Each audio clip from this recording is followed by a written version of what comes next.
visited DB and Yankare with the officer of the special needs, and we have visited the area where the pupils of special needs are put their class, and we have get that it has been changed to be a church, of which it is not good.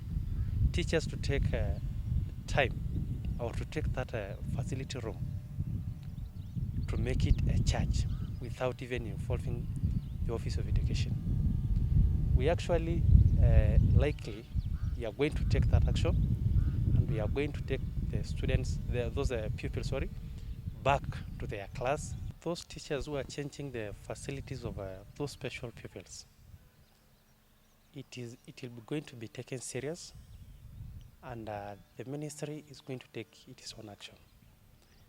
For those teachers, for the school, for the preparation that the ministry is doing, it is good and likely teachers to be around the school.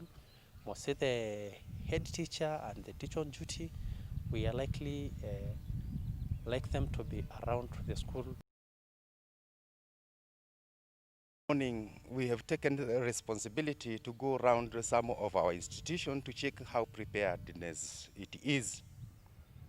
And to realize the things on the ground, we are telling the Minister of Education to up his game, because the scenario on the ground is not arguing well.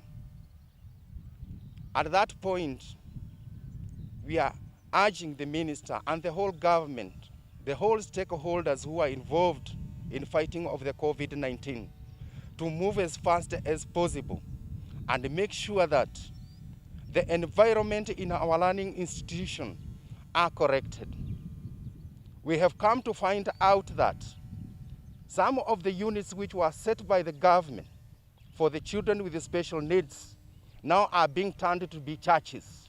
We are condemning this one with the strongest words.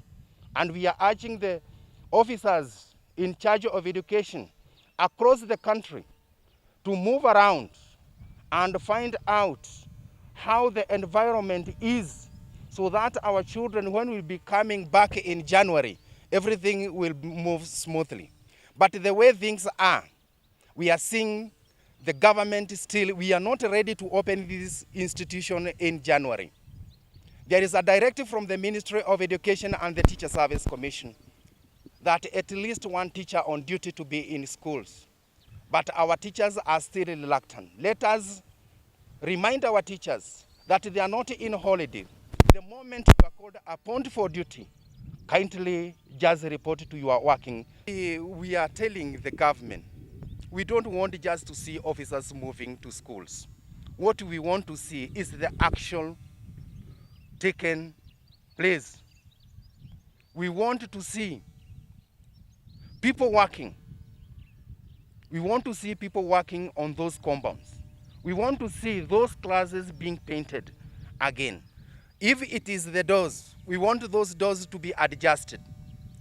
In every gate, in every institution, we want to see the booth where these learners, the workers, the teachers, in the morning when they are coming to those institutions, they pass through those booths which will be having the sanitizers.